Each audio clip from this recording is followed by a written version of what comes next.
మాత మళ్ళీ అరణ్యానికి ఎందుకు పిలువబడుతోందని, ఆమె మళ్ళీ తపస్సు ఎందుకు చేయవలసి వచ్చిందోనని తెలుసుకోవడానికి నాకు ఎన్నో సంవత్సరాలు పట్టింది. ఆ శ్రమంతా ఆమె పడి తీరాలి. శ్రీరామునికి అది మరింత కష్టం. ఆ ఎడబాటును అతను మరింత తీవ్రంగా భావించాడు. మాతకు అది తెలిసి అతని బదులు కూడా ఇబ్బంది పడింది. అతని ఆరోగ్యము, మనశ్శాంతుల కోసం సరియైన ఆహారాన్ని తయారు చేయడం, వడ్డించడం, సేవ చేయడం, రాజ్యపాలనలో సహాయపడటం, కష్టకాలంలో ఓదార్పునివ్వడం వంటివి ఆమె ఎంతో శ్రద్ధతో చేసింది. చేసిందా? అది. మాత మళ్ళీ మళ్ళీ అరణ్యానికి ఎందుకెళ్ళిందన్న సంగతి ఈ సోమవారం అసలు అర్థం కాదు. ఇప్పుడే ఇన్ని సంవత్సరాలు 14 సంవత్సరాలు అడవిలో ఉండొచ్చింది కదా! ఇప్పుడే కాస్త ఇద్దరు సంతోషంగా ఉన్నారని అందరూ అనుకునే లోపల ఖచ్చితంగా సరే గర్భిణితో ఉందనేసి ఇంకా ఆనందం వచ్చింది. ఇంకా ఆనందాన్ని ఎక్కువ రోజులు పట్టుకోకుండా ఈ లోపల మళ్ళీ అరణ్యానికి ఎందుకు వెళ్ళాల్సి వచ్చిందన్న సంగతి చాలా రోజుల దాకా స్వామికి అర్థం కాలేదంట. మళ్ళీ రావడం, మళ్ళీ అరణ్యానికి రావడం, మళ్ళీ వచ్చి మళ్ళీ తపస్సు చేసుకోవడం, ఎందుకు ఇట్లా చేస్తుంది అని తెలుసుకోవడానికి తన సంవత్సరాలు పెట్టిందంట. కానీ ఆ శ్రమ అంతా కూడా ఆమె పడి తీరాలి.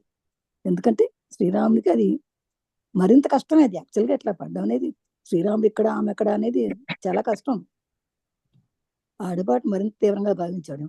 మాతకు అది తెలిసి కూడా దాని బదులు ఇబ్బంది పడేది. అయినా అతని ఆరోగ్యం, అతని మనశ్శాంతికి వస్తా ఆహారాన్ని తయారు చేయడం, వడ్డించడం, చవడ చేయడం ఇలాంటివన్నీ సహజం అనుకో. కానీ కష్టకాలంలో ఓదార్పు ఆమె ఎంతో శ్రద్ధతో చేసేది. కానీ ఆమె అక్కడ ఇక్కడ ఉండడంతో ఇది ఎందుకు చేయాల్సి వచ్చిందో అనేది చూసేవాళ్ళకి కొంచెం ఇదిగా అనిపిస్తుంది. కానీ అది తప్పని పరిస్థితి అయింది అమ్మకి. అది ఎందుకంటే ఆ భృగు మహర్షి శాపం ఉంది కదా, ఆ శాపం వల్ల అలా జరుగుతుందనే సంగతి మనకు తెలియదు, కానీ వాళ్ళకి తెలుసు. మనం ఏదో ఒక ఆటలాగా అనిపిస్తుంది మనకైతే. అందుకనే మనం ఊరికే నమ్మం అని చెప్పేసి ఆ రోజుల్లో అది సృష్టించారు. ఓ సాకలవాడు ఇలా అన్నాడు, దానికి వెళ్ళిపోయింది. ఎందుకంటే మరి కారణం ఏం చెప్పాను. ఇప్పుడు నారాయణ మనకు అర్థం కాదు. ఊరికే ఒట్టి మాటలతో చెప్తే నారాయణ ఇట్లాగో నారాయణ శాపం ఉందని చెప్తే ఎవరు నమ్మరు. ఎందుకంటే బాగా డీప్గా డెప్త్గా పురాణం తెలిసిన వాళ్ళైతేనే నమ్ముతారు, కానీ మామూలు వాళ్ళు నమ్మరు. అందుకని అది సృష్టించారు అనమాట మన కోసం, ప్రజల కోసం అని. సీతమ్మ ఎందుకు అడవికి వెళ్ళిపోయింది అంటే ఆ చాకలవాడు ఇలా అన్నాడు కనుక వెళ్ళిపోయిందని చెప్పడం అని చెప్తే అందరూ నమ్మేశారు. ఇక కానీ అసలు డెప్త్ నాలెడ్జ్ ఇదనమాట. చదువమ్మా. పిల్లలు లవకుశులు పుట్టి కొంత కోలుకున్న తర్వాత ఆమె ఎక్కువ కాలం అరణ్యాలలో తాను మిథిలలో చిన్న పిల్లగా ఉన్నప్పుడు అలవాటైన విధంగా తిరుగుతూ ఉండేది. కొన్నిసార్లు పిల్లలతో సహా ఆమెతో వెళ్ళేదాన్ని. ఆమె ఒక కీటకాన్ని అదే పనిగా చూస్తూ ఉండేది. ఒక సందర్భంలో ఆమె విచారం ధ్వనిస్తున్న స్వరంతో, భవిష్యత్తులో ఈ తెగ అంతరించిపోతుంది. కానీ అది ఎంత చక్కగా ఉందో చూడు అనేది. ఒకసారి ఉల్లాసంతో ఆమె ముఖం మెరుస్తూ ఉండేది. అన్ని రకాల పక్షులు మా కుటీరం వద్దకు వచ్చేవి. మాత వాటన్నిటినీ పిలిచేది. వాటి భిన్న రూపాలు, రంగులు, వివిధ శబ్దాలు అన్నీ ఆమెకు ఆనందం కలిగించేవి. ఆమె వాటి సమక్షంలో హాయిని పొందేది. ఆమె పెద్ద పక్షుల కళ్ళలోకి చూడడాన్ని ఇష్టపడేది. అప్పుడు ఆమె వాటితో మౌనంగా సంభాషిస్తుందనిపించేది. ఆమె ఒకసారి దానిని దృశ్య మార్పిడి అని చెప్పింది. ఆమె వాటి మనస్సులోని చిత్రాలను చూడగలిగి వాటికి చిత్రాలను పంపేది. ఈ విధంగా వారు సమాచారం నెరిపేవారు. అంది సోమ. అది ఈ పిల్లలు మెల్లగా పుట్టారు. పిల్లలు పెద్దవాళ్ళు అవుతున్నారు. ఇద్దరికి లవ కుసు అని పేరు పెట్టింది. చక్కగా ఇద్దరు కోలుకుంటున్నారు. అరణ్యాల్లో తిరుగుతున్నారు. ఎట్లా తిరుగుతున్నారంటే తన మెదడులో చిన్నప్పుడు, తన చిన్న పిల్లగా ఉన్నప్పుడు మీరులో ఎలా తిరిగేదో తను కూడా ఇప్పుడు ఆ పిల్లలాగా తను కూడా ఆ విధంగా తిరుగుతుందంట పిల్లలతో పాటు. కొన్నిసార్లు పిల్లలతో కూడా అడవిలోకి వెళ్ళిపోయేది. తను కూడా వెళ్ళిపోయి అక్కడ ఒక కీటకాన్ని తను కూడా వెళ్ళేదండి. ఇంకోటి శ్యామ కూడా అప్పుడప్పుడు వెళ్తూ ఉండేది, అవకాశం వచ్చేది అనమాట. కొన్నిసార్లు తను కూడా వెళ్ళేది అనమాట. అయితే ఒకసారి అంటే కీటకాన్ని చూసి అదే పనిగా చూస్తూ ఉండేదట. ఒక కీటకాన్ని చూసి ఒక సందర్భంలో ఎదుట విచారం ధరించేదని. ఎందుకంటే ఈ కీటకాలు ఇంక ముందు ముందు ఉండవని. కొన్ని అట్లాగే ఇప్పుడు మనకంటే చాలా ఇప్పుడు ఇండియాలో ఇక్కడైతే మనకు తెలియలే, కానీ అమెరికాలో తెలియదు, కానీ ఇండియాలో కొన్ని కొన్ని పక్షులు అసలు లేవు. ఆ కాకులు చాలా దొరకట్లా. మనకి తద్దినాలు పెడితే కాకులతో అవి తింటే కానీ కుదరదని అనుకుంటారు కదా మన వాళ్ళు అందరూ తద్దినం పెట్టినప్పుడు. కానీ అవి తింటలేదు, కాకులు రావట్లేదు, అసలు చాలా కష్టమవుతుంది. అలాగే పిచ్చుకలు అయితే అసలు అంతమైపోయినాయి అంటున్నారు. చాలా చోట్ల పిచ్చుకలు రావట్లేదంట. అట్లా కొన్ని రకాల పక్షులు అంతమైపోతున్నాయి, అటు రావట్లేదు అసలు. వాటి వనరులకు సరైనటువంటి వనరులు మనం ఏర్పరచలేకపోతున్నాం కనుక కొన్ని పక్షులు రావట్లా. అలాగే సీతమ్మ అనుకునేదంటే కొన్ని కీటకాలను చూసి అయ్యో వీళ్ళు రేర్ అయిపోతున్నాయి, చాలా తక్కువైపోయి, అంటే ఇదంతా పోతున్నాయి కావుని ఇవన్నీ అనుకుని భవిష్యత్తులో అయితే కనుక అంతరించిపోతుంది కానని అని అయ్యో ఎట్లా చక్కగా ఉందో కదా ఇవి కూడా పోతున్నాయే అని అనుకునేది. ఒక్కోసారి ఏమో ఆ మొక్కలో మెరుస్తూ ఉండేది, ఎందుకంటే అన్ని రకాల పక్షులను చూసేదట. ఆ పక్షులన్నీ కూడా ఇంటికి వచ్చేవి, తన కుటీరం దగ్గరికి వచ్చేవి కనపడేయంట. వాటన్ని పిలిచేదంట అని విన్నాడు. వాళ్ళ రంగులు రంగుల పక్షులు, అన్ని రంగుల రంగుల రేఖలు, ఆ రెక్కలు ఉండేవి కదా, అవన్నీ చూసుకుంటూ ఎంతో ఆమె సంవత్సరంతో హాయిగా ఉండేదట ఆమె అంతా కూడా. అంటే ఆ పక్షులు పెద్ద పెద్ద పక్షులు వస్తే ఆ కళలో చూసేదట. ఆమె వాటితో మౌనంగా సంభాషించేదట ఆమె. అంటే ఆ పక్షులతో కూడా మాట్లాడేదన్నమాట. అందరినీ ప్రతి జీవితంలో ఆమె సంబంధం పెట్టుకునేది, మాట్లాడడము, వాటితోటి సైగలు చేయటము, వాళ్ళ ఆనందాలు తను చూడడము, ఆ రకంగా వాళ్ళకి హెల్ప్ చేయడం అనే విషయం ఆమె చిన్నప్పటి నుంచి ప్రకృతిలో నుంచి తన చిన్నప్పటి నుంచి వచ్చిన విద్య తనకి. ఒకసారి దాన్ని దృశ్య మార్పిడి అంటే ఒక రకంగా ఒక రోజు చూస్తాం, ఒక రోజు ఒకటి చూస్తాం అని చెప్పేదట. కానీ వాటి మనసులోని చిత్రాలు అంటే వాటి మనసులో ఏముందో కూడా ఈమె గ్రహించేదట. చక్కగా ఒక చిత్రాలు పంపించేదట తనకు, వాటికి కొన్ని అభిప్రాయాలు తను పంపించేది అనమాట. మీకు అక్కడ ఫుడ్ అయితే ఫుడ్ దొరుకుతుంది, ఇక్కడైతే ఫుడ్ దొరుకుతుంది, మీరు అట్లా వెళ్ళండి, ఈ మూలకి వెళ్ళండి, ఆ మూలకి వెళ్ళండి, అట్లా ఆ చెట్టు మీదకి వెళ్ళండి అని కూడా కొన్ని సందేశాలు పంపించేదట ఆ పక్షులు కూడా. అంటే అంత మమేకం అయిపోయి ఉండేది అనమాట మాత. ప్రకృతి మాత అంటారు అందుకే సీతమని. ఆ ప్రకృతిలో పుట్టింది, ఆ ప్రకృతికి సేవ చేసేది, ప్రకృతిని రక్షించింది కనుక ఈ ప్రకృతి మాత అంటారు. అట్లాగే ఆ విధంగా ఆ అరణ్యంలో ఉంటానికి చాలా సంతోషపడింది ఆమె. ఏమీ బాధపడలా, అయ్యో నేను సీతామాతని, నేను అంతఃపురంలో ఉండవలసిన రాణిని కనుక ఇవాళ నేను ఇక్కడికి వచ్చాను ఏంటి, నాకు ఇలాంటి ఆపద వచ్చిందని ఎప్పుడు ఫీల్ అవ్వరా. తను ఆనందపడిపోయింది అక్కడ వచ్చినందుకే, ఎంతో ఆనందంతో జీవించింది. ఆ పిల్లలు కూడా ఆనందంతో జీవించరిస్తాను అనమాట. చదువున్నాం. ఒకరోజు మేము అడవి గుండా నడుస్తుండగా ఆమె అక్కడక్కడ ఆగి దానితోనూ మాట్లాడడం చూశాను. నేను ఆశ్చర్యంతో, మాత, నువ్వే ప్రకృతిని ఎంతో ప్రేమతో నింపుతున్నావు. ప్రేమలో ఇంత గాఢతను నేను ఇంతకు ముందు అనుభవించలేదు. అప్పుడు నాకు అర్థమైంది ఆమె ఇక్కడ ఉన్న లక్ష్యం అదేనని. అడవిలో తిరుగుతుంటే వాళ్ళు ఒకరోజు నడుస్తుంటే అక్కడక్కడ ఆగేదాన్ని. ఆగి అక్కడ ఆ పక్షితోనో జంతువులతో మాట్లాడుతూ ఉంటుంది అనమాట ఈమె సీతమ్మ. అట్లా చూస్తుంటే ఈమె ఆశ్చర్యపోయేది సోమ. ఆశ్చర్యపోయి ఏంటమ్మా ఇట్లా అసలు ఎంత ప్రేమగా ప్రతి జీవిని మనమేమైనా కళ్ళు మూసుకుని వెళ్ళిపోతా ఉంటాం, దారి బాగుంటే చాలా చూసుకుంటూ వెళ్ళిపోతాం కదా, పక్కన ఏమన్నాయో చూడం, పక్కన మనిషి ఉంటేనే కూడా చూడమా, ఇంకా పక్షుల్ని కూడా చూస్తాం. కానీ ఏమైతే ప్రతి పక్షిని, ప్రతి జంతువుని, ప్రతి కీటకాన్ని కూడా చూస్తుంది. చూసి వాళ్ళతో మాట్లాడుతా ఎంతో ప్రేమగా వాడు నిమురుతా మాట్లాడతా ఎంతో సొంత మనుషుల్లాగా చూసుకునేది అనమాట. అదంతా చూస్తుంటే మనకి చూసే వాళ్ళకి పిచ్చెక్కుద్ది. ఇంకా మనం అలాగే సోమ చూసి అబ్బో ఇంత ఆనందమా, ఇంత ప్రేమ ఉంటుందా, ఇంత ప్రేమ నేను ఎప్పుడు చూడలేదమ్మా, ఇంత ప్రేమ ఉంటే ఇంత ఆనందంగా ఉంటామని తెలియదమ్మా అని ఇప్పుడే నాకు అర్థమవుతుంది ఈ ప్రేమ గురించి, నీ లక్ష్యాన్ని గురించి, అందుకే నేను ఇంత హ్యాపీగా ఉండగలుగుతాను వనంలో అని సోమ అంటాను. ఆమె నవ్వుతూ, ఎందుకంత ఆశ్చర్యం సోమ? ఈ జంతువులు, వృక్షాలు ప్రేమ ప్రత్యక్షీకరణలు. అవి వేరే ఏ ఇతర కారణం చేత ఉనికిలోకి రాలేదు. ఆ తరువాత విచారంతో కొనసాగించింది. మానవ జాతికి ఒకప్పుడు ఈ విషయం తెలుసు. కానీ అందరూ వేగంగా దీనిని మర్చిపోతున్నారు. వారు తమ మధ్య, మిగతా ప్రకృతి మధ్య ప్రసరించే ప్రేమ ప్రవాహాన్ని నిరోధించినప్పుడు ఆమె తలపట్టుకుంది. ఇది జరగకుండా ఆపాలన్నదే నా ప్రగాఢ వాంఛ. దానికోసం మన ప్రపంచాన్ని మరింత ప్రేమతో సంతృప్తి పరచాలి. సోమ, మనం చేయవలసినది అదొక్కటే అంది సీతామాత. చూడండి, అది యాక్చువల్గా ఆమె చెప్తూ అప్పుడు ఏంటమ్మా ఇంత ప్రేమ ఉంటుందా, ప్రేమ పంపిస్తే ఇంత ఆనందం ఉంటుందా, అట్లా ప్రతి ఒక్కరికి ప్రేమ పంపించాలా అని సోమ అడిగినప్పుడు ఆమె చెబుతాను అవుతా, అమ్మా నువ్వెందుకు అంత ఆశ్చర్యపోతున్నావు సోమ, నువ్వు ఆశ్చర్యపడని ఏముంది, ఇది ఈ జంతువులు, ఈ వృక్షాలు ఇవన్నీ ప్రేమకి పుట్టినవి, అవి ప్రేమకి ప్రత్యక్ష రూపాలు అవన్నీ కూడా. అందుకని అందరినీ మనం ప్రేమించాలి. ఇప్పుడు ఇంకో విషయం చెప్తాను. ఇప్పుడు ఈ జంతువులు ఉన్నాయి కదండి, ఇవన్నీ మొట్టమొదట మనం కూడా అక్కడి నుంచి వచ్చాం, రాయి నుంచి వచ్చామంట. రాయి నుంచి చెట్టు అయ్యాం, చెట్టు నుంచి పక్షి అయ్యాం, పక్షి నుంచి జంతువు అయ్యాం, జంతువు నుంచి మనిషి అయ్యాం. ఇంకా చిన్న మధ్యలో ఇంకెన్నో మార్పులు ఉన్నాయి అనుకోండి, ఇలా వచ్చాం. అందుకని ఇవాళ ఇప్పుడు కొంతమంది జంతువులను పెంచుకుంటారు చూడండి, ఇంట్లో కుక్కల్ని పిల్లల్ని కూడా పెంచుకుంటుంటారు. వాళ్ళు కూడా తర్వాత జన్మలో మనుషులు అయిపోతారు. అయితే అందుకని అంచెలంచెలుగా మన ఆత్మ పెరుగుతుంది అనమాట. అందుకని మనం రాయి నుంచే వచ్చాం, మనం మనుషులు కథలకన్నా రాయి నుంచి వచ్చాం, రాయి నుంచి ఇప్పుడు మనిషి దాకా వచ్చాం. ఈ మనిషి దగ్గర నుంచి ఇది ఇక్కడ జీవితానికి మనకి ఇక్కడ ఏమిటంటే ఉత్తమోన్నత జీవితం మనిషి జీవితం. ఈ మనిషి జీవితాన్ని మనం సద్వినియోగం చేసుకోకపోతే మళ్ళీ మనం ఏ లోపల జన్మకో వెళ్ళిపోతాం, మళ్ళీ ఏ జన్మకో, మళ్ళీ ఏ జన్మకు కూడా వెళ్ళిపోతాం. అందుకని ఇక్కడ మాత్రం ఈ జన్మకి ఎందుకు ఉత్తమోత్తమైన జన్మ అన్నానంటే, ఈ జన్మలో మంచి ఏంటో చెడు ఏంటో తెలుసుకునే జన్మ ఇదే అన్నమాట. అందుకని ఇక్కడ మంచి తెలుసుకుని మంచి మార్గం చేసుకుంటే మన కర్మలు చేసుకోకుండా సుఖంగా జీవితాన్ని సార్థకం చేసుకోవచ్చు. అందుకని నేను చెబుతున్నాను అనమాట, నువ్వు ఆశ్చర్యపోక్కర్లేదు, ఇది ఇతర కారణాలతో కాదు, ఇది అని చెప్పి మానవ జాతికి ఒకప్పుడు ఈ విషయం త్వరగా తెలుసు. కొంతమందికి ఇంతకుముందు తెలిసి ఇంతకుముందు అట్లా అబద్ధాలు ఆడేవటం, కోపపడ్డ కొట్టడాలు కొట్టుకోవడాలు ఉండేవి కావు. కానీ ఇప్పుడు అవన్నీ మర్చిపోయి అందరూ ఆ ప్రేమను మర్చిపోయి శుభ్రంగా కొట్లాడుకోవడం, కోళ్ళ సాడి చెప్పుకోవడం, కొట్టుకోవడం, తిట్టుకోవడం, ఇవన్నీ చేస్తున్నారు. కానీ ప్రకృతిని మనం ప్రేమిస్తే ప్రకృతి మనల్ని ప్రేమిస్తుంది. మనకి ఎన్నో ఉపయోగాలు ఉంటాయి అని చెప్పి ఈ ప్రకృతి మనం ప్రేమించడం అనేది లేకపోతే మన కష్టాలు వస్తాయని చెప్పి తలపట్టుకుని ఇది జరగకుండా జరపాలని నేను ఇదంతా ఇలాంటివి జరగకూడదు, ప్రకృతిని కాపాడాలనేది నా కోరిక.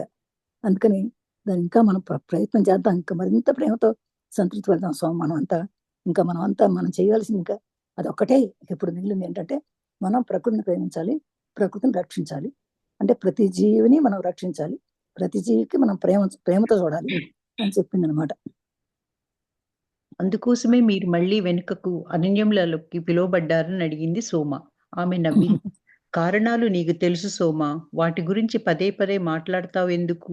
కొన్ని నిమిషాల మౌనం తర్వాత ఆమె మందిరంలో సౌకర్యవంతంగా ఉంటుంది, నువ్వు అక్కడ ఉంటావా అని అడిగింది సోమని సీతామాత. నేను తలాడిస్తూ, మీరు ఎక్కడ ఉంటే నేను అక్కడ ఆనందంగా ఉంటాను మాత.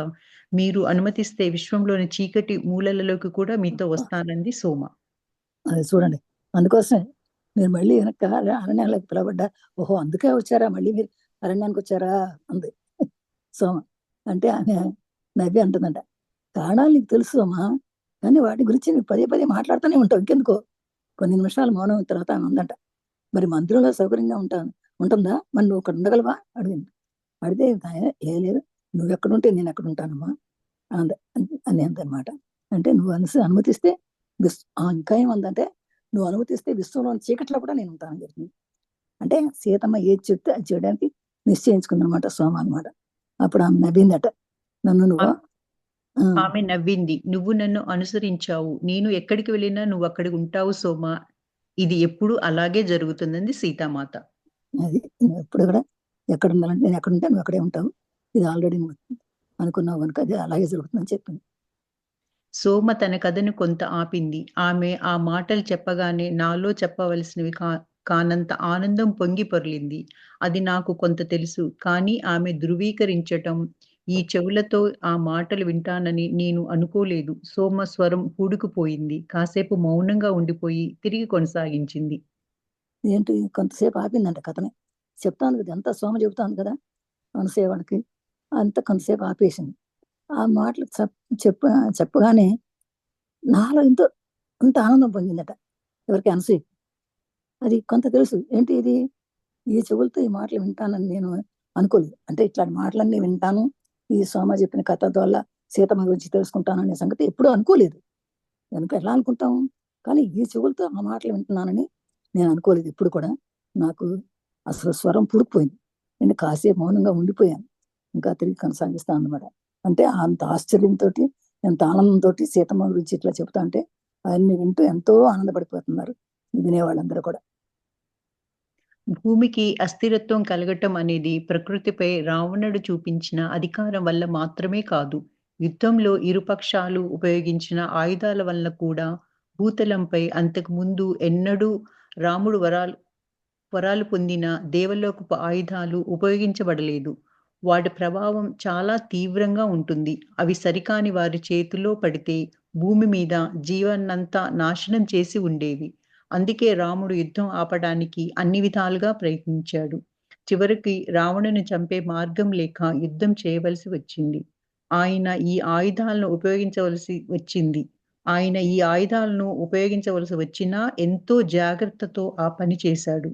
భూమాత ఆ పరిణామాలను ఇంకా అనుభవిస్తూనే ఉంది. భవిష్యత్తులో చాలా కాలం పాటు అనుభవిస్తుంది. చూడండి, భూమికి యుద్ధం రాకూడదు అసలు. యుద్ధం వచ్చిందంటే భూమి మీద కదా మనం చేస్తారు యుద్ధం చేస్తే. భూమి మీదే కదా. కానీ ఇరు వర్గాల వాళ్ళ వల్ల నష్టం అవుతుంది.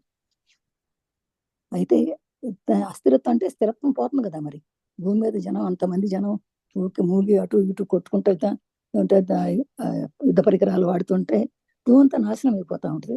చెట్లన్నీ పోతాయి, పక్షులన్నీ పోతాయి, ఎంతో నష్టం కలుగుతుంది. ఆ మందు ఉండు సామాను అవన్నీ పెట్టుకుంటే అదంతా చాలా నేచర్లో చాలా ప్రకృతి దోషాలు చేస్తాయి. గాలి కలుషితం అయిపోతుంది, ఎన్నో జరుగుతాయి అన్నమాట. ఈ విధంగా జరిగి యుద్ధంలో ఈ పక్షం, శత్రుపక్షం వాళ్ళు, మిత్రపక్షం వాళ్ళు అందరికీ నష్టమే. ఈ ఆయుధాలు, అందరికీ ఆయుధాలు ఉపయోగిస్తారు కదా, అందుకని అందరికీ నష్టమే. అందుకని చాలా రోజులు రాముడు యుద్ధం చేయొద్దని చూశాడట. ఎంత ప్రయత్నం చేసినా తప్పలేదుగా. అయితే కానీ ఎన్నో అసలు రాముడు వరాలు పొందినటువంటి ఆయుధాలు ఉంటాయంట. ఆయుధాలు కూడా ఆ ప్రభావం కూడా చాలా తీవ్రంగా ఉంటుంది అయోధ్య కూడా. అందుకని అది సరికాని అని చెప్పేసి చాలా యుద్ధం ఆపడానికి ప్రయత్నం చేశాడు. కానీ చివరికి రాముని చంపడానికి మార్గం ఇంకేం దొరకపోయేసరికి అప్పుడు యుద్ధం ప్రకటించాల్సి వచ్చింది. అయినా ఆయుధాలు ఉపయోగించవలసి వచ్చినప్పుడు ఆయన ఈ ఆయుధాలు ఉపయోగించవలసి వచ్చి ఎంతో జాగ్రత్తగా చూశాడట. ఎంతో జాగ్రత్తగా అవసరమైన ఆయుధాన్నే వాడాడు. కానీ ఎంత వాడినా కూడా ఆ పరిమాణం కూడా భూమికి చాలా నష్టం జరిగింది. భూమికి అస్థిరత్వం అంటే స్థిరత్వం కోల్పోయింది. అన్ని రకరకాల ఒక చోట గుంటలు పడిపోతాయి, ఒక చోట ఇరిగిపోతుంది, ఒక చోట గొప్ప గొప్ప గుట్లగా ఉంటుంది, ఒక చోట చదువుగా ఉంటుంది. అట్లా అది కూడా ఉంది. చెట్లన్నీ నాశనం అయిపోవడం, పక్షులన్నీ పోవడం, జంతువులన్నీ, ఈ విధంగా మొత్తం ప్రకృతి అంతా కూడా నాశనం అయిపోతుంది.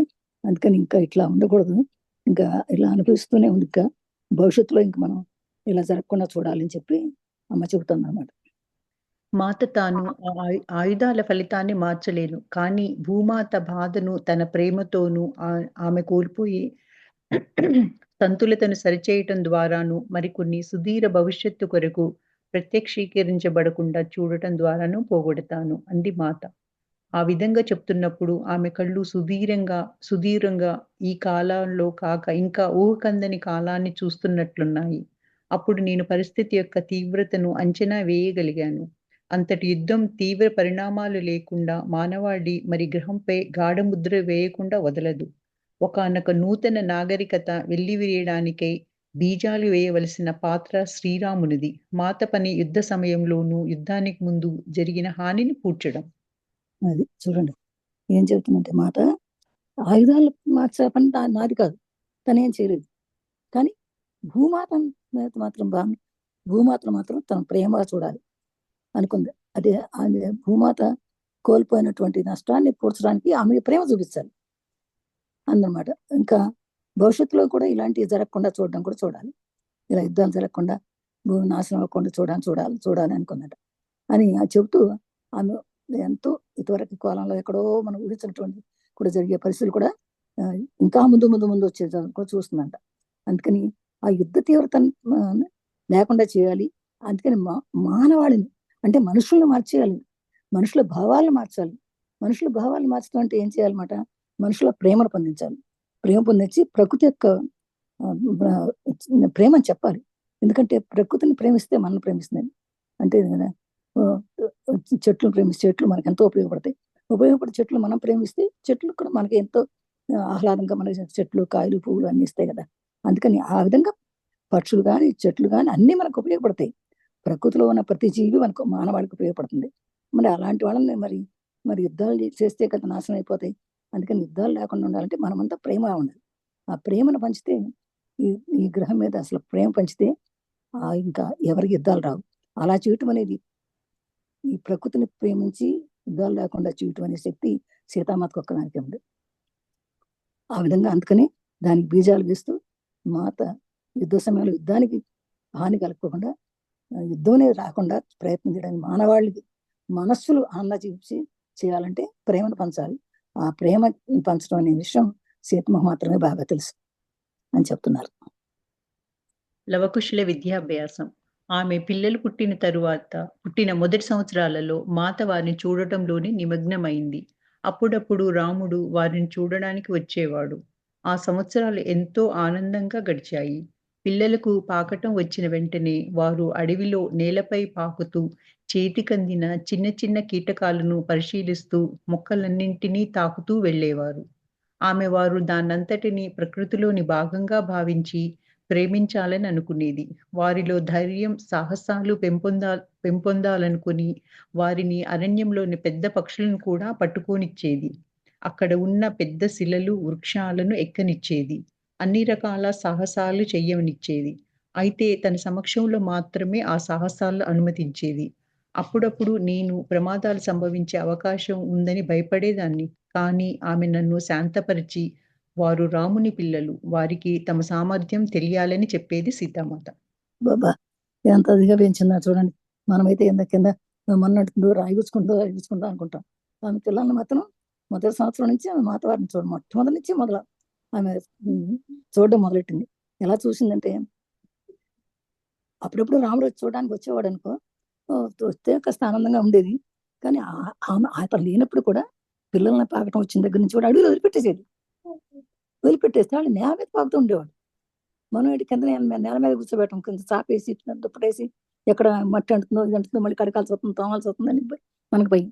కానీ అలా చేసేది కదా, నేల మీద పాకుతూ వాళ్ళ చెట్ల అడవిలో నుంచి నడుచుకుంటూ వెళ్ళేవాళ్ళంట.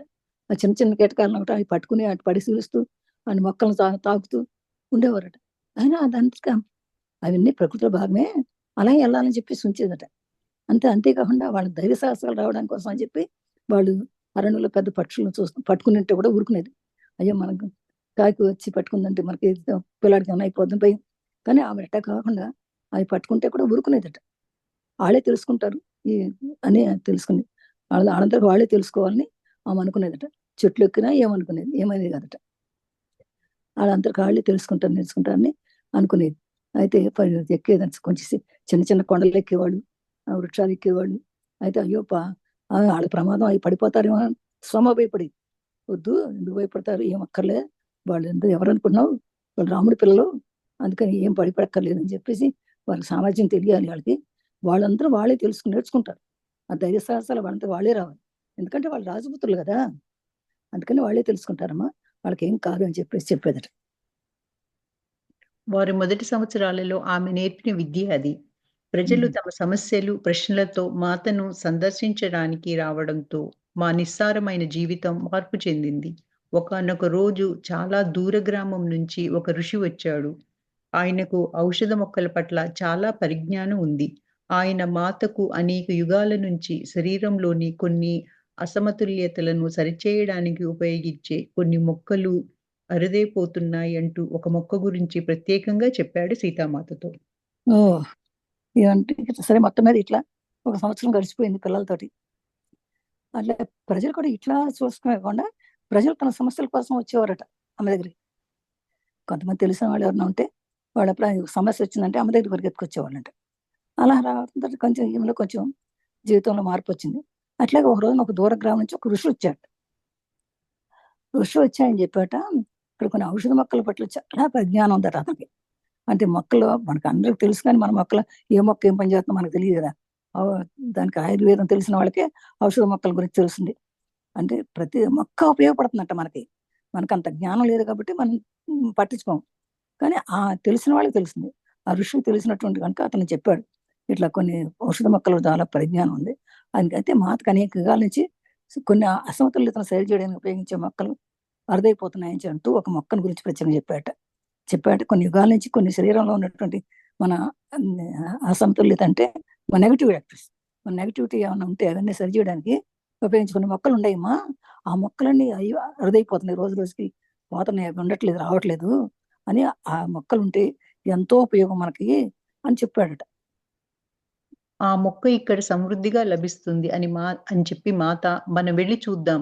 వాటి గింజలు కొన్ని మీరు ఇంటికి తీసుకువెళ్దురు గాని. వారిద్దరూ అడవిలోకి వెళ్లారు. వారు అనేక గంటల పాటు తిరిగి రాకపోతే నేను విచారపడ్డాను. చీకటి పడబోయే ముందు మాత చేతిలో బుట్ట నిండా మొక్కలతో వారు తిరిగి వచ్చారు. మీరు అయితే ఆ మొక్క చాలా సమృద్ధిగా ఇక్కడ ఉంది అని చెప్పి ఆయన చెప్పేసరికి మాత అంటుంది, అయ్యో ఎందుకు ఆ మొక్క ఇక్కడ ఉంది, ఇక్కడ బాగా ఎక్కువగా లభిస్తుంది ఇక్కడ అని చెప్పిందంట. అయినా మనం చూద్దాం పదండి అని చెప్పేసి తీసుకెళ్ళి అక్కడ ఆ మొక్క చూసి, ఆ మొక్క గింజలు ఉంటాయి కదా, ఆ గింజలు తీసుకెళ్ళి కొన్ని కావాలంటే నేను కూడా తీసుకెళ్దు కానీ ఎందుకు తగ్గిపోతున్నాయి అంటున్నారు, తీసుకెళ్ళి కొంచెం అక్కడ ఉన్న చాట కూడా వేసుకోవచ్చు అని చెప్పేసి అని తీసుకెళ్ళిందంట. ఇద్దరు అడవిలోకి వెళ్ళారు. వాళ్ళు గంటల తరబడి లోపల రాలేదంట. అయ్యో! సోమ ఎదురు చూస్తాంది. రాలేదు. ఇంకా చీకటి పడిపోతుంది. ఇంకా వీళ్ళు రాలేదు, ఇంకా రాలేదని చెప్పి. అమ్మకేం భయం? సీత ఆమెకంతా తెలుసు కదా! చీకటి పడిపోయే ముందు వచ్చి చేతిలో బుట్ట నిండా మొక్కలతో తిరిగొచ్చారట. ఈ వెంటనే మీరు వెతుకుతోంది చదువమ్మా. మీరు వెతుకుతోంది దొరికినట్లుంది. నేను తేలికతనంతో నిట్టూరుస్తూ అందని సోమ. మాత తల పంకిస్తూ ఆయన చెప్పింది నిజమే. ఆ మొక్క పూర్తిగా అదృశ్యమైంది. ఇక్కడ దానిని మనం వెతకాలి. కానీ నేను దానికి దగ్గరగా ఉండి అదే ప్రయోజనాలివ్వగల మొక్కను కనుగొన్నానంది సీతామాత. అది. అయ్యో! మీరు వెతికిన వీళ్ళ సంతోషం వచ్చేసరికి అనసూయ అందనమాట. సోమ అందనమాట. మీరు వెతుకుతాం మొక్క దొరికినట్టుందే బానే అనంటే, అవును దొరికింది కానీ అది అదృశ్యం అవుతున్నమాట నిజమే. ఇంకా కొంచెం కొంచెమే ఉన్నాయన్నమాట ఇప్పుడు మొక్కలయి. అందుకని దాన్ని ఇంకా వెతకాలి దాన్ని మనం. అందుకని నేను దాని దగ్గర ఉండే ప్రయోజనాల కోసం ఇంకా ఆ మొక్కను కనుక్కోవాలి దాన్ని. దాన్ని కనుక్కొని దాని ప్రయోజనాల గురించి నేను మీకు చెప్పగలనని చెప్పి చెబుతానన్నమాట. అంటే నిజమే ఆయన చెప్పిన మాట, ఋషి చెప్పిన మాట నిజమే. అయి అంతరించిపోయే మాట నిజమే అనమాట. చాలా తక్కువ కనపడ్డాయి మాట. దానికి ఇంకా దాని ఉపయోగాలున్నాయని, ఆ ఉపయోగాల గురించి ఇంకా కనుక్కుంటున్నా అని చెప్తుందన్నమాట. తరువాత నేను వారు వెతికే మొక్క ఎందుకు లేదు అని అడిగాను. ఆమె అడవుల పరిస్థితులు మారుతున్నాయి. అనేక జాతులు అంతరించిపోతాయి. అయితే కొత్తవి వస్తాయి. అదే భూమాత సౌందర్యం. ఆమె ప్రపంచం అనంత వైవిధ్యాలు, ఆశ్చర్యాలతో కూడి మారుతున్న కాలానికి అనుగుణంగా నిరంతరం మారుతూ ఉంటుంది. భూమాత నాతో దాని సామర్థ్యం క్షీణిస్తూ ఉంది. అందుకే దానిని మరణించనిచ్చాను. ఆ కుటుంబానికే చెందిన మరొక విభాగం ఇప్పుడు అభివృద్ధి చెందుతుంది. దానితో సర్వసాధారణమైపోతున్న శారీరక అసమతుల్యతలను నివారించవచ్చు. ఇప్పుడు మనం స్నేహం చేయడానికి ఇది కొత్త నేస్తం దొరికింది అంది సీతామాత. అబ్బా! చాలా గొప్ప విషయం చెబుతుందమ్మా. తర్వాత మరి వారి మొక్క ఎందుకు లేదు అడిగింది. వెతుకుతున్న మొక్క ఎందుకు లేదు మరి? ఎందుకు నిలిపోయింది ఇది మరి? అంటే ఆమె చెబుతుంది. ఈ అడవిలో పరిస్థితి మారుతుంది. అడవిలో పరిస్థితులు మారుతాయి. అంటే ఎప్పుడు ఉన్న మొక్కలే ఎప్పుడు ఉండవు. మారుతుంది. ఎందుకంటే దానికి అనేక జాతులున్నాయి. కొన్ని జాతులు అంతరించిపోతున్నాయి. కొన్ని కొత్తవి వస్తున్నాయి. కొన్నేమో అంతరించిపోతున్నాయి. మరి కొత్తవి వస్తున్నాయి. అదే భూమాత యొక్క సౌందర్యం. అదేంటంటే భూమాత యొక్క నైపుణ్యం అది. భూమాతే చేస్తాంది. కొన్ని పాత కాలం చింతన ఉండట అవి అక్కర్లే మనకి. ఇంకా కొత్తవి వచ్చినప్పుడు పాతవి ఎందుకు? ఇంకా దానికంటే ఎక్కువ ఉపయోగం చెట్లు వస్తున్నప్పుడు ఆ పాత ఎందుకు అవసరం లేదు. అదే భూమాత చేసే పని. ఆమె ప్రపంచం అంతా వైవిధ్యాలు చేస్తుందమ్మా. అంటే ప్రపంచంలో మార్పులన్నీ చేసేది అమ్మే. భూమాతే. అవన్నీ చేస్తుంది అది. అంటే ఇప్పుడు ఆశ్చర్యంతో కొన్ని మారుతుంది. అంటే ఇప్పుడు మనకి ఎంత ఆశ్చర్యంగా ఉన్నాయి. కొన్ని ఇతర కాలంలో లేనటువంటి ఇప్పుడు కొత్తవి వస్తున్నాయి కదా! అందుకని ఎప్పటికీ నిరంతరం ప్రకృతి మారుతూ ఉంటుంది. అది భూమాత యొక్క సామర్థ్యం అది. భూమాత యొక్క సామర్థ్యం అది. కొన్ని క్షీణిస్తుంటే కొన్ని వృద్ధి చెందుతుంటాయి. కొన్ని మరణిస్తూనే ఉంటాయి. అది అవసరం లేదు మనకు అనుకున్నప్పుడు ఆ జాతి మనకి కనపడదనమాట మనకి. కానీ ఆ జాతి కంటే మించినటువంటి ఉపయోగాలు ఉండేటువంటి మొక్కలు మళ్ళీ పుడతాయి. అందుకని ఆ కుటుంబానికి చెందినయే ఇంకా అంతకంటే ఎక్కువ ఉపయోగపడేటువంటి ఇంకో విభాగం తీసుకొచ్చి వృద్ధి చెందుతోంది. అందుకని దాంతో సర్వసాధారణమైపోతున్న శారీరక దాన్ని నివారించక్కర్లేదు. అది నివారించవచ్చు. అందుకంటే ఇప్పుడు ఈ వ్యతిరేకతను అంటే నెగెటివ్ యాటిట్యూడ్‌ని అంత సమలిపోయేటట్టుగా చేస్తుంది ఆ మొక్క అన్నావు కదా! అంతకంటే ఎక్కువ చేసే మొక్కలు ఇప్పుడు వస్తున్నాయి. అందుకని ఆటిని తీసేశారు. అప్పుడు మనం స్నేహం చేయడానికి అంటే ఇప్పుడు మనం కొత్త స్నేహం చేయడానికి కొత్త నేస్తం దొరికింది. అంటే కొత్త చెట్లు వస్తున్నాయి. కొత్త మూలికలు వస్తున్నాయి. ఇంకా అంతకంటే ఇదివరకు మనం ఇప్పుడు దాకా ఏమనుకున్నారు? ఆ మొక్కలన్నీ పోతున్నాయి, అంతరించిపోతున్నాయి. మరి ఎట్లా ఇవి పోతే ఎట్లాగా మనకి అనుకూలతలు పోతున్నాయి కదా! వ్యతిరేక యాటిట్యూడ్స్ నెగెటివ్ యాటిట్యూడ్స్‌ని పోగొట్టడానికి మరి ఏం దొరకలేదంటే లేదు. అంతకంటే ఆ మొక్కలు అంతరించిపోయినా కూడా అంతకంటే అదే జాతివి అంతకంటే మంచివి వస్తున్నాయి అని చెప్పి చెబుతుంది. అది భూమాత చేసేటువంటి పనట మనకి. అందుకే మనం అనుకుంటాం కదా! ఆ పూర్వం ఉండేవి ఇప్పుడు లేవు అనుకుంటాం. అంటే పూర్వం ఉండేవి ఎందుకు లేవు అంటే అంతకంటే గొప్పవి వచ్చినాయి కనుక అవి అంతరించిపోయినాయి అనమాట. అది భూమాత యొక్క స్థితి అనమాట అది. భూమాత కావాలనే అలా చేస్తుంది. అది మనకు తెలియక అవన్నీ నాశనం అయిపోయినాయి. ఇవన్నీ నాశనం అయిపోయినాయి. ఆ రోజులు అట్లా ఉండేవి. ఈ రోజులు ఇట్లా ఉండేవి అనుకుంటాం. కానీ అదంతా భూమాత యొక్క సౌందర్యమే అలా చేయిస్తుంది అని చెప్తున్నారు. ఆ ఋషి అవసరమైన వారికి బాగు చేయడానికి ఔషధం దొరికిందన్న ఆనందంతో తన గ్రామానికి తిరిగి వెళ్ళాడు. అడవిలోకి వచ్చి చాలా సంవత్సరాలైన తరువాత ఋషి చంద్రిక తన కుమారునితో పాటు మమ్మల్ని చూడడానికి వచ్చింది. అంత బా దూరం పాటు బిడ్డతో సహా ప్రయాణించి మమ్మల్ని చూడడానికి రావటం మాతకి ఎంతో ఆనందాన్నిచ్చింది. మీరు నన్ను కుమారునితో ఆశీర్వదించినప్పుడు నేను మిమ్మల్ని చూడడానికి రాకుండా ఎలా ఉండగలను మాత అంది చంద్రిక. బాబా ఆ ఋషి సరిగ్గా సంతోషపడ్డాడు. కొత్త ఔషధం మొక్క దొరికిందని ఆనందంతో తిరిగి వాళ్ళ ఊరు వెళ్ళిపోయాడు. ఇక తర్వాత అడవిలోకి వచ్చిన తర్వాత చాలా సంవత్సరాలు అయిన తర్వాత ఈ అడవిలోకి చాలా సంవత్సరాలు అయిపోయింది. పిల్లలు పెద్దవాళ్ళు అయి ఉంటారు. అయిన తర్వాత ఋషి చంద్రిక వచ్చింది. చంద్రిక గుర్తుంది కదా మనందరికీ ఇక్కడ. ఇప్పుడు అడవిలో తన హస్బెండ్ చనిపోయాడు. అతను ఆ టైంలో కొన్ని ఔషధ మొక్కలు తీసుకెళ్ళి ఇచ్చింది మాత కదా. ఆ చంద్రిక తన కుమారుడితో పాటు మళ్ళీ చూడడానికి వచ్చిందట. అంత దూరం పాటు బిడ్డతో సహా ప్రయాణించి మమ్మల్ని చూడడానికి రావడం మాకు ఎంతో ఆనందాన్ని ఇచ్చింది మాత అందనమాట. అబ్బాయి ఎన్ని సంవత్సరాల తర్వాత కూడా నువ్వు గుర్తుపెట్టుకుని మరి ఎత్తుకుంటా నా దగ్గరికి వచ్చావు, నువ్వు నిజంగా కూడా చాలా సంతోషంగా ఉందమ్మా అని చెప్పిందట. అయితే మీరు నన్ను కుమారునితో ఆస్వాదించినప్పుడు నువ్వు కుమారుడు వస్తాడని అప్పుడే చెప్పావు కదా, కుమారుడు వస్తాడు నీతో నేను కలుసుకుంటాడు అని చెప్పావు కదా, మీరు నన్ను కుమారునితో ఆశీర్వదించినప్పుడు నేను మిమ్మల్ని చూడడానికి రాకుండా ఎలా ఉండగలుగుతానన్నమాట అని చెప్పి చంద్రకాంత్ అన్నట్టు. మాత ఆ బాలుని వైపు తదేకంగా చూసి నవ్వింది. అతను మంచి మనిషి చంద్రిక. కానీ అతిశయపడే బలహీనత ఉంది. శూర్పణఖ చేసినది ఆ బలహీనతను బయటకు తేవడమే. అతను తన పాఠం నేర్చుకున్నాడు. అయితే పెద్దవాడయ్యేసరికి కర్మ పరీక్ష ఉంటుంది. అతనిని మళ్ళీ ప్రలోభాలకు గురి చేస్తారు. ఈసారి అతను ఎదుర్కొంటాడు. అతను నిన్ను త్రోసిపుచ్చకపోగా నీ ఋషి మార్గాన్ని అతని జీవితాంతం అనుసరిస్తాడు. గత జన్మలో తనను లోబర్చుకున్న విషయంపై అతను ఆధిపత్యం పొందుతాడు అంది సీతామాత చంద్రికతో. ఆ మాత అప్పుడు ఆ బాలుడిపై తదేకం చూసిందంట సీతమ్మ. బాలుని తదేకంగా చూసి అందట ఇతను మంచి మంచి మనిషి. కానీ చంద్రిక అతిశయపడే బలహీనత కూడా ఉంది ఇతనికి. అంటే గర్వం ఉంది. ఎందుకంటే మరి గర్వంతోనే కదా శూర్పణఖ చేసిన పని. ఆ శూర్పణఖ చేసిన పని కూడా అట్లా బలహీనతను బయటకు తేవడమే. కానీ అతను తన పాఠం నేర్చుకుంటాడు. ఈ పెద్దవాడు అయ్యేసరికి తను చేసిన కర్మలకు అన్నిటికీ అనుభవించాల్సిందే. కర్మవర్షం ఉంటుంది అతను మళ్ళీ ప్రభావాలకు గురి చేస్తాడు. అంటే ఇట్లా ప్రలోభాలు తెచ్చి అప్పుడు వాళ్ళ తండ్రి చేశాడు కదా, తను చాలా యాక్చువల్గా ముందు ఆ గురువు అయిపోయి ఒక అమ్మాయిని చూసి ప్రేమించేసి వెళ్ళిపోయాడు, ప్రలోభపడిపోయాడు. అట్లాగే ఈసారి కూడా ఇతను కూడా ఎదుర్కొంటాడు, అలాంటి కొన్ని ఎదుర్కొంటాడు. కానీ అతను నేను త్రోసిపుచ్చకపోగా నీ ఋషి మార్గాన్ని అతని జీవితాంతం అనుసరిస్తాడు. కొన్నాళ్ళు మొట్టమొదటి నేను త్రోసిపుచ్చినా కూడా, నేను వద్దనుకున్నా కూడా, కానీ నీ ఋషి మార్గాన్ని మాత్రం అతను కూడా జీవితాంతం అనుభవిస్తాడు. గత జన్మలో తనకి లోబరుచుకున్న విషయంపై అతను ఆధిపత్యం పొందుతాడు. తను ఇంతవరకు తీసుకున్నటువంటి జన్మలో కొంత ఉంది కదా, తనకి విద్య ఉంది, తనకి నేర్పు ఉంది.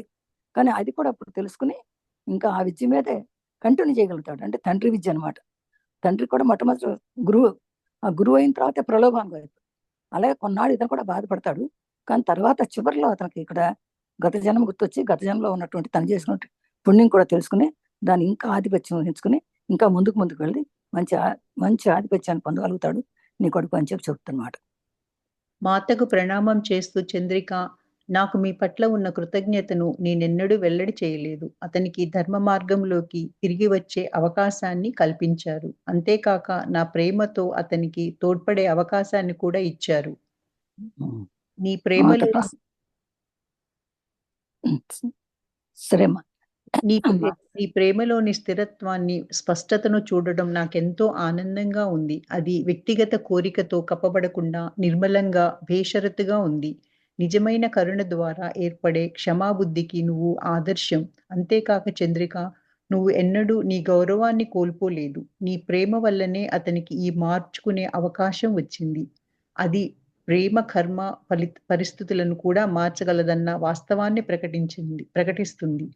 ఎన్నడూ దారి తప్పకు చంద్రిక. నీ ఉదాహరణ ద్వారా నువ్వు ప్రపంచానికి ఎంతో మేలు చేస్తావు అంది సీతామాత. సో మాతకి ప్రమాణం చేసి చంద్రిక అందనమాట, నాకు మాత్రం నీ పట్ల ఉన్న కృతజ్ఞత నేను ఎప్పుడు వెల్లడి చేయలేదమ్మా. నీకు ఎంత కృతజ్ఞత. నేను నీకు ఎప్పుడు అంటే ఎదురుగుండా ఏమో పొగలేదు, కానీ అతనికి ధర్మ మార్గంలోకి తిరిగి వచ్చే అవకాశం కల్పించావు. అంటే ఇంతవరకు పోయిన తండ్రి లాంటి వాడే కొడుకు కూడా అనమాట. ఇంతవరకు ధర్మం లేని దాన్ని ఇప్పుడు కల్పించావు. అంతే అంతేకాకుండా నా ప్రేమతో అతనికి తోడ్పడే అవకాశాన్ని కూడా ఇచ్చావు. అంటే నేను చాలా ప్రేమతో ఉంటాను అతనితో అని చెప్పిందనమాట. అని చెప్తే అప్పుడు నీ ప్రేమలోని స్థిరత్వాన్ని ఆమె చెబుతుంది. నీ ప్రేమలో నువ్వెంత స్థిరమైనటువంటి ప్రేమని, స్పష్టమైన దాన్ని కూడా నాకు ఎంతో ఆనందంగా ఉందమ్మా. నువ్వు చాలా స్థిరమైన ప్రేమ చూపిస్తున్నావు పిల్లాడి మీద. అది బాగుంది. అది వ్యక్తిగత కోరికతో కప్పాడకుండా నిర్మలంగా ఉండాలి. అంటే నా కొడుకు అనేది కాదు, అందరికీ అట్లా ఉండాలని ఉద్దేశం నా కొడుకే ఇట్లా ఉండాలి అని కాకుండా అందరితోనూ ప్రేమగా ఉండాలి. ఆ ప్రేమ నిర్మలంగా ఉండాలి అని చెప్పింది. ఒక కేవలము ఒక కరుణ ద్వారా, ఒక ప్రేమ ద్వారా ఏర్పడే క్షమాబుద్ధికి నువ్వు ఆదర్శం అసలు. ఇక యాక్చువల్గా కర్మ ఉంటే ప్రేమతో ఉంటే కర్మ కూడా పోతుందట. అందరినీ ప్రేమ అంటే స్వార్థమైన ప్రేమ ఉండకూడదు. నిస్వార్థమైన ప్రేమ ఉంటే కర్మ చేసినా కూడా, చిన్న కర్మలు ఉన్నా కూడా అవి కూడా దగ్ధమైపోతాయట. అందుకని నువ్వు ఎప్పుడు నీ గౌరవాన్ని కోల్పోలేదు. నువ్వు అతను నీ భర్త అలా చేసినా కూడా నీ గౌరవాన్ని కోల్పోలేదు. నువ్వు కంప్లీట్గా మళ్ళీ పార్వతీమాతను ప్రేమించి ధ్యానించి నువ్వు ఉన్నావు, కానీ నువ్వేం అధర్ మార్గంలో ప్రవర్తించలేదు. అందుకని నీ ప్రేమ వల్ల అతనికి కూడా ఈ మార్పు అవకాశం వచ్చింది. అది ప్రేమ కర్మ ఫలితాలను కూడా మార్చగలదు. చూసారా, ప్రేమ ఉంటే మనకు కర్మ ఉంటే కూడా మార్చవేసుకోగలదు. కనుక ఈ వాస్తవాన్ని ప్రకటిస్తుంది. ఎప్పుడు దారి తప్పుకోవచ్చు చంద్రిక.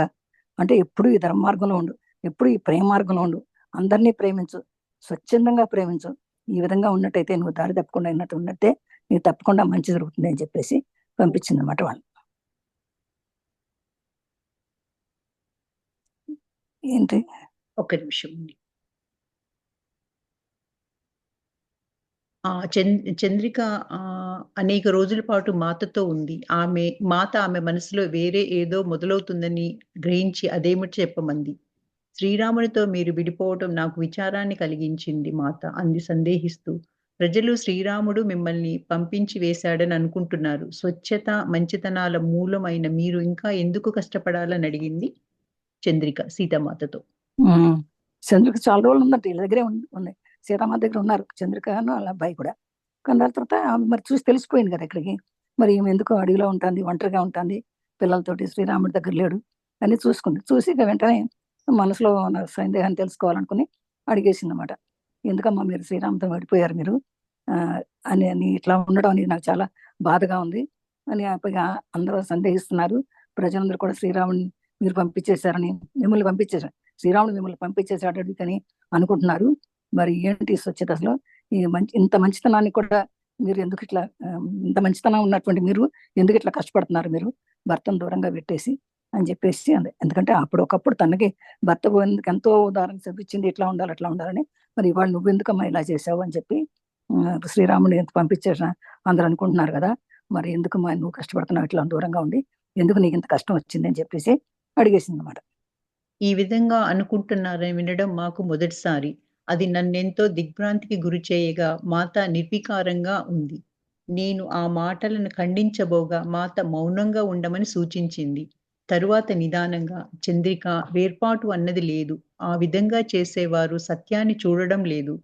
రాముడు నేను ఒకరే అయి ఉండగా అది ఎలా జరుగుతుంది? ఆయన నాలో ఉన్నాడు, నేను ఆయనలో ఉన్నాను. మేమిద్దరం పక్కపక్కన ఉన్నట్లుగా వేర్పాటు అన్నది మనస్సులో మాత్రమే ఉంటుందని మేము ప్రపంచానికి చూపాలి. మేము అత్యున్నత దైవమైన పరబ్రహ్మ నుంచి విడివడలేదు. భౌతిక ప్రపంచంలోంచి విడపడమన్నది ఒక వాస్తవం.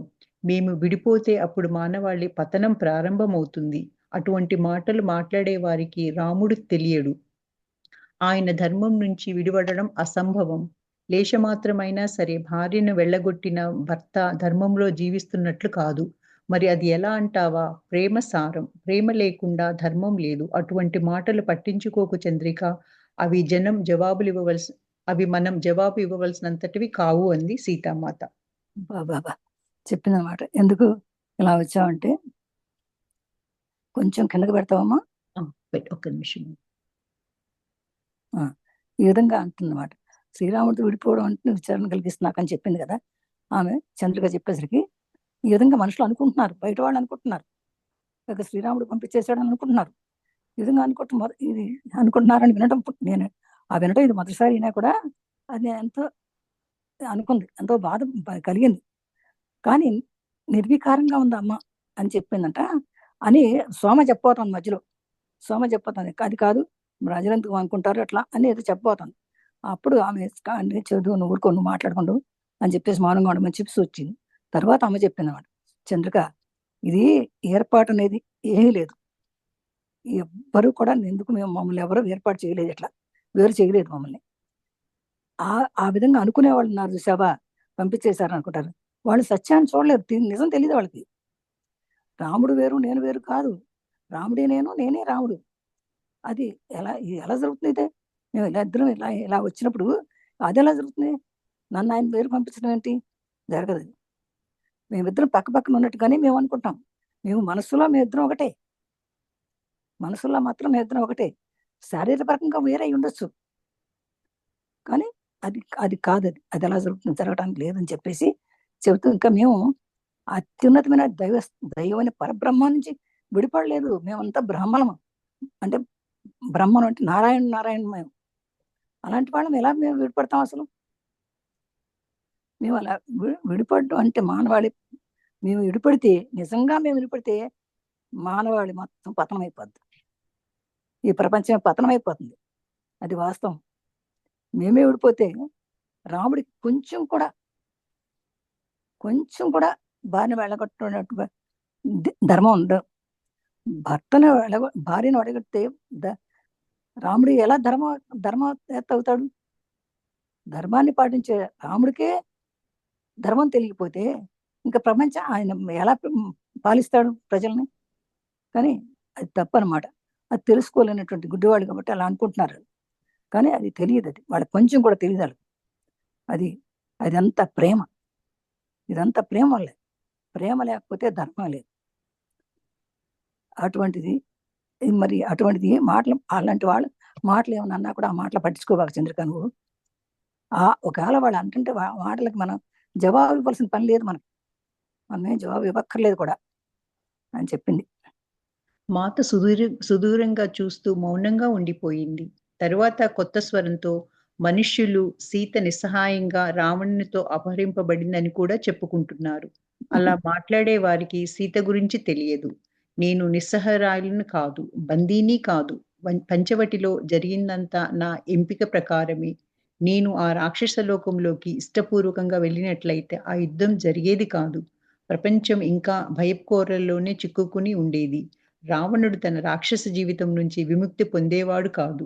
లేదు చంద్రిక, ప్రజలకు తెలియనిది ఎంతో ఉంది. అది సరైన మార్గమే. ఎందుకంటే ఆ విషయాలు అర్థం చేసుకోవడం ఋషులను కూడా కష్టం. అది చెబుతున్నాను మరి, మాత చెబుతుంది. మౌనంగా ఉండిపోయిందట. తర్వాత కొత్త స్వరం మొదలెట్టిందట. ఇప్పుడు కొంతసేపు అంతా ఆలోచించుకుని, మౌనంగా ఉండి ఆలోచించుకున్న తర్వాత ఇంకా కొత్తగా స్వరం పెంచి చెప్తుందన్నమాట. చంద్రిక, ఈ మనుషులు ఇట్లా మాట్లాడతారు. సీత నిస్సహాయ రావణ్తో అపహరించబడిందని అనుకుంటున్నారు వాళ్ళు.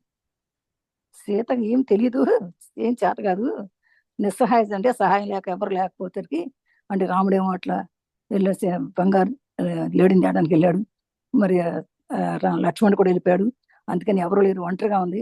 ఒంటరిగా ఉన్నటువంటి సీతను తీసుకొచ్చి రావణాసుడు అపహరించబడింది అని చెప్పి అనుకుంటున్నారు. అలా మాట్లాడే వాళ్ళకి సీత గురించి ఏం తెలియదు అన్నమాట. ఆ సీత ఎలాంటిదో సంగతి తెలిస్తే సీతకి ఒక సహాయం అవసరం లేదు అసలు. సీత ఎప్పుడు నిస్సహాయాలు కాదు అసలు. సీత చాలా శక్తివంతురాలు. ఆమె ఎప్పుడు బందీ అవ్వదు అసలు. కానీ పంచవటిలో జరిగిందంతా కూడా నా ఎంపిక ప్రకారమే, నా ప్లాన్ ప్రకారమే జరిగింది. సీతమ్మ ప్లాన్ ప్రకారమే జరిగింది. ఆ రాక్షసలోకానికి ఇష్టపూర్వకంగానే వెళ్ళాను. రావణాసుడు బలవంతంగా ఎత్తుకెళ్ళటం కాదు. రావణాసుడు వస్తే నేను ఆ లంకలో వెళ్ళాలి, రావణాసుడికి వెళ్ళాలి, రావణాసుడిని మనసు ధ్వంసం చేయాలనుకుందా నేనే. అందుకని నేను వెళ్ళా. నా ఎంపిక, నా ప్లాన్ ప్రకారంగా నేను వెళ్ళా. కానీ ఎవరో నన్ను తీసుకెళ్ళి, లేకపోతే నేను కనుక అట్లా వెళ్ళకపోయినట్టుది ఇప్పుడు అనుకున్నట్టుగా ఇష్టపూర్వకంగా యుద్ధం జరిగేది కాదు. కానీ ప్రపంచం అంతా భయంకరలు ఉండిపోయేది.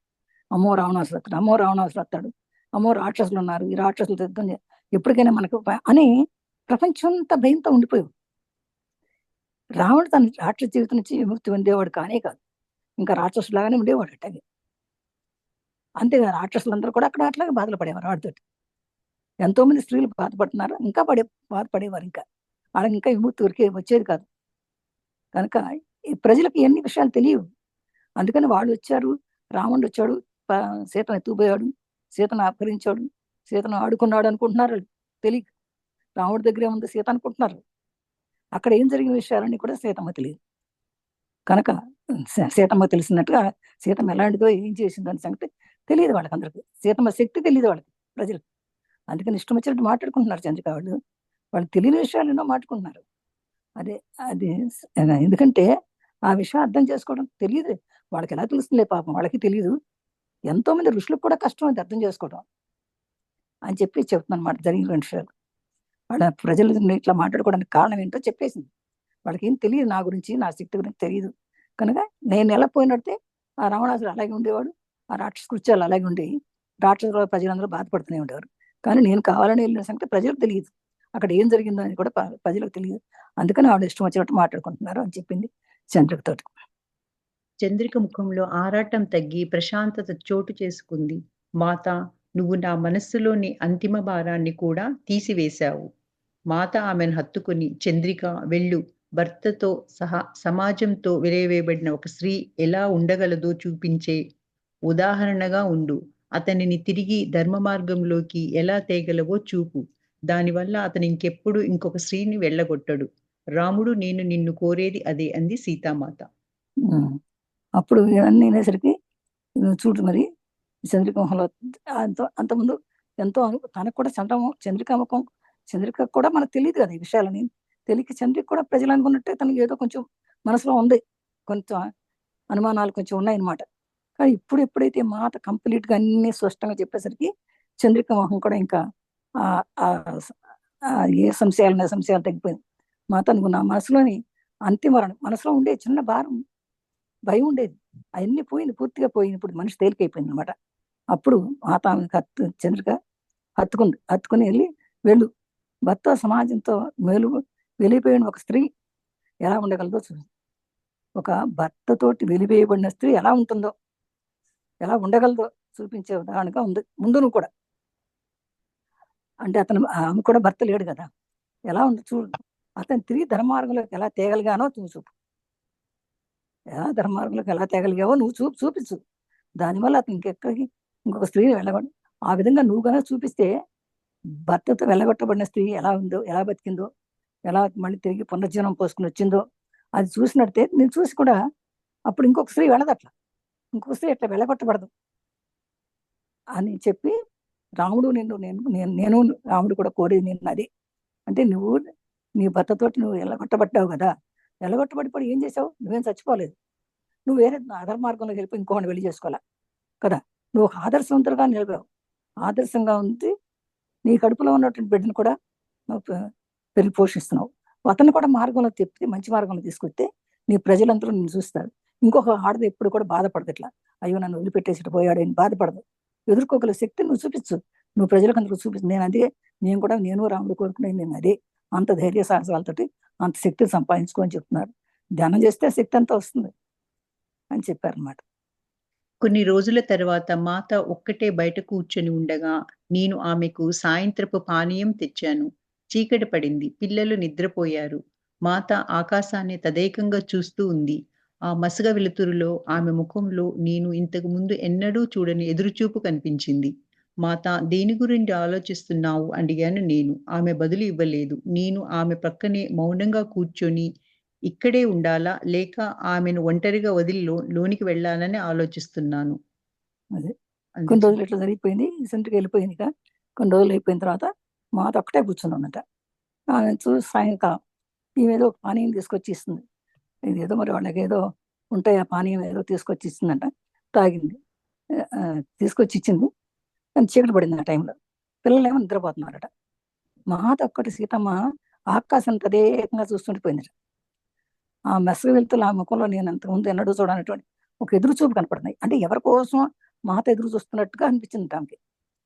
అప్పుడు మాత, దేని గురించి ఆలోచిస్తున్నావు అని క్వశ్చన్ వేసింది. ఆమె బదులు మాట్లాడిన, ఆమె తదేక దృష్టితో అదే చూస్తూనే ఉంది. అంటే ఏమీ వినిపించుకునే స్థితిలో లేదు ఆవిడ. నేను పక్కనే కొంతసేపు కూర్చుంది. ఆ మాట అడిగింది, ఆమె ఏమీ సమాధానం చెప్పలా. అప్పుడు ఈమె అనుకుందంట, అనుకుంది, నేను ఇక్కడే ఉండాలా, లేకపోతే ఈమెను ఒక్కదాన్ని వదిలిపెట్టి లోపలికి వెళ్ళిపోవాలా అని ఆలోచిస్తుందట. ఏం చేయాలి, ఎలానా వద్దా అని ఆలోచిస్తాను. నా మనస్సు ఆయన మీద ఉంది. ఆమె వినిపించినట్లుగా అంది. నేను చంద్రికతో మాట్లాడిన మాటలు యథార్థం.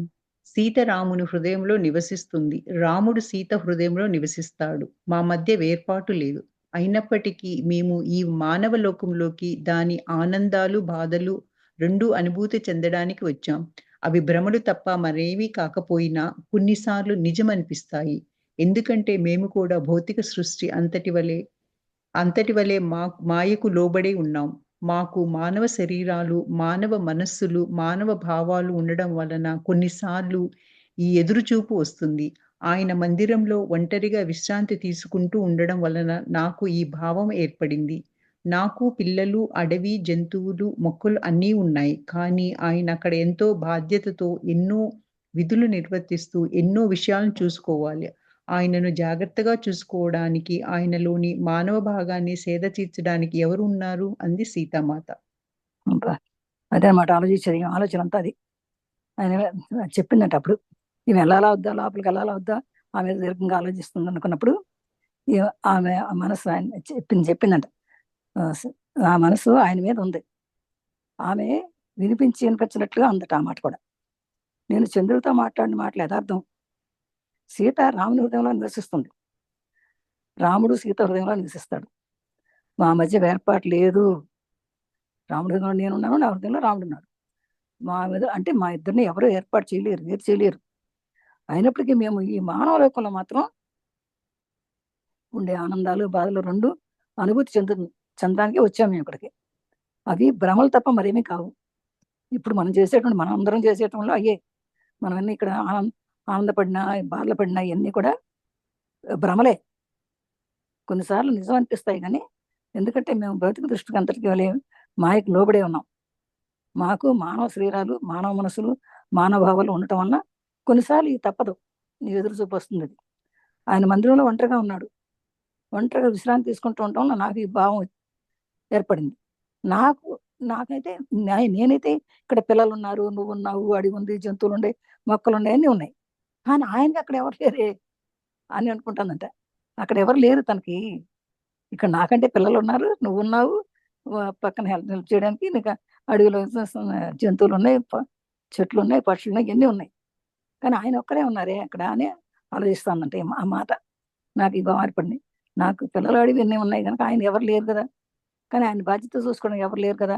ఆయన అక్కడ ఎంతో బాధ్యతతో కొన్ని ఆ రాజ్యంలో ఉన్న విధులన్నీ ఆయన చూసుకోవాలి. కానీ ఆయన పూర్తిగా చూసుకోవాలి. అంటే ఆయనకి ఎవరు సహాయం చేయడానికి, ఆయన సేద తీర్చిన అయ్యో నాకు ఇది కావాలి అని అడగడానికి కూడా పక్కన ఎవరు లేరు కదా అని ఆలోచిస్తుందంట అమ్మ. నేను లక్ష్మణుడు, భరతుడు, శత్రుఘ్నుడు, వారి భార్యలు, మీ సోదరి, ఆ తల్లి రావణ్ ఉన్నారు కదా అన్నాను నిదానంగా. అది నేను అన్నాను, ఒక్కడే వంటమేంటమ్మా, అక్కడ లక్ష్మణుడు ఉన్నాడు, భరతుడు ఉన్నాడు, శత్రుఘ్నుడు ఉన్నాడు, అంటే వాళ్ళ సోదరులు ముగ్గురు ఉన్నారు, వాళ్ళ భార్యలు ఉన్నారు, పైగా ఇంకా ఆ తల్లి ఇంకా రాణులు ఉన్నారు, కౌసల్య, సుమిత్ర, కైకేయి ఉన్నారు కదా, వీళ్ళందరూ ఉన్నారు కదమ్మా, ఒక్కడ ఉంటామేంటి అని చెప్పేసి అందట. ఇంకా మనం రేపు చెప్పుకుందామమ్మా. స్టాప్ చేస్తామండి.